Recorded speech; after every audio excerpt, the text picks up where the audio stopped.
কম্পাসের ব্রেনে electric shock দেওয়ার আগে পুলিশ নিয়ে ল্যাবে হাজির হয় বিহান। কম্পাস ধারাবাহিকে দেখা যায় মোটা অঙ্ক টাকা খেয়ে মুক্তি ও মোনালিসার কথায় সায়েন্টিস্ট অনিমেষ তার ল্যাবে সব ঠিক করে ফেলে কম্পাসের ওপর ভয়ঙ্কর রিসার্চ করার। অন্যদিকে কম্পাস ল্যাবের সামনে এসে দাঁড়িয়ে ভাবতে থাকে, অনিমেষ স্যার আমার অনেক পরিচিত মানুষ, জায়গাটা একটু অদ্ভুত লাগছে। তাছাড়া একটা এত বড় রিসার্চ হবে আর এখানে অন্য কেউ নেই।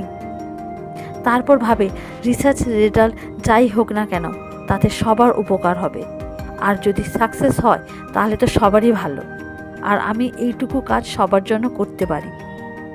কম্পাস চেয়ারে বসলে মেশিনপত্র সব সেট করে ফেলে ওই অনিমেষ, কিন্তু কম্পাসের মন কেমন করে, আর সেই জন্য সে ঋতুজাকে এক SMS করে সব বলে যে সে ল্যাবে এসেছে এবং সে একটা রিসার্চের অংশে নিতে।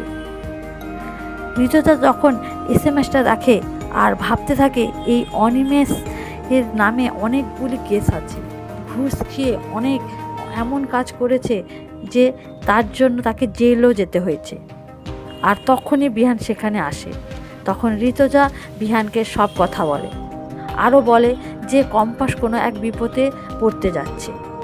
ঋতুজা তখন সেই ল্যাবে যেতে চায়, তখন বিহানও তার সাথে যায়। অন্যদিকে অনিমেষ কম্পাসের সাথে রিসার্চ চালিয়ে যাচ্ছে এবং একটু একটু করে পাওয়ার বাড়াতে থাকে। যখনই অনিমেষ ইলেকট্রিক শক দিতে যায় ঠিক তখনই ওই ল্যাবে ঢুকে পড়ে ঋতুজা ও বিহান, এবং বিহান অনিমেষের হাতটা চেপে ধরে, আর অন্যদিকে কম্পাসের নাক মুখ দিয়ে রক্ত বের হতে থাকে।